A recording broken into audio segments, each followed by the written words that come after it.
नमस्कार, वर्षा किचनमध्ये तुमचं स्वागत आहे। तर आज आपण उन्हाळा स्पेशल मस्त थंडगार असा मठ्ठा बनवणार आहोत। तर साहित्य बघूया। इथे मी 2 वाटी दही घेतलेला आहे। पाव चमच मी इथे धनिया पावडर घेतलेली आहे। पाव चमच मी इथे जिरा पावडर घेतलेली आहे। जिरा थोडंसं हलकसं भाजून घ्यायचं आणि त्याची पूड बनवून घ्यायची। इथे मी चवीनुसार सेंधव मीठ घेतलेलं आहे। थोडेसे इथे मी पुदिना घेतलेला आहे।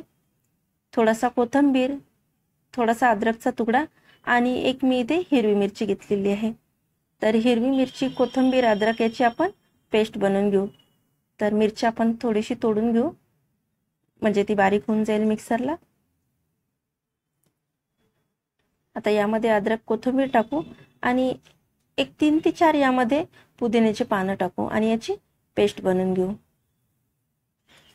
पेस्ट आपली इथे बनून झाली। आता दही आपण मिक्स करून घेऊ। एक सारखं दही फिरून घ्यायचं म्हणजे त्यामधले जे गुठळे आहे ते मोडून जातील, नाहीतर घुसळून घ्यायचं दही।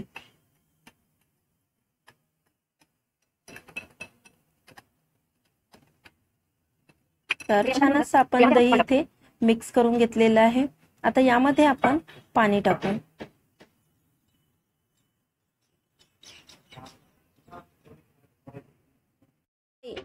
पाणी टाकून आपण याला चांगलं मिक्स करून घेऊ।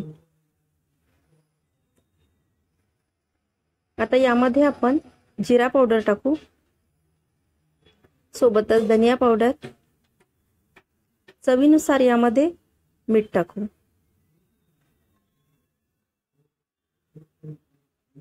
आता आपण जी ग्रीन पेस्ट बनवली होती ती टाकू।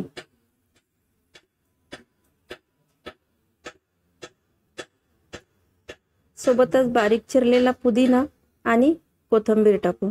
सर्व साहित्य टाकून आपण हे परत एकदा चांगलं मिक्स करून घेऊ। यामध्ये जे आपण साहित्य टाकलेलं आहे त्याचा फ्लेवर यामध्ये चांगला उतरेल।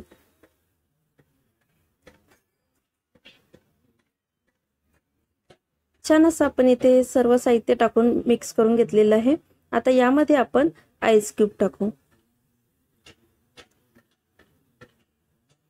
आणि तुम्ही बघू शकता इथे छान असा थंडगार आपला इथे मठ्ठा तयार झालेला आहे। तर आता आपण हा मठ्ठा सर्व करू।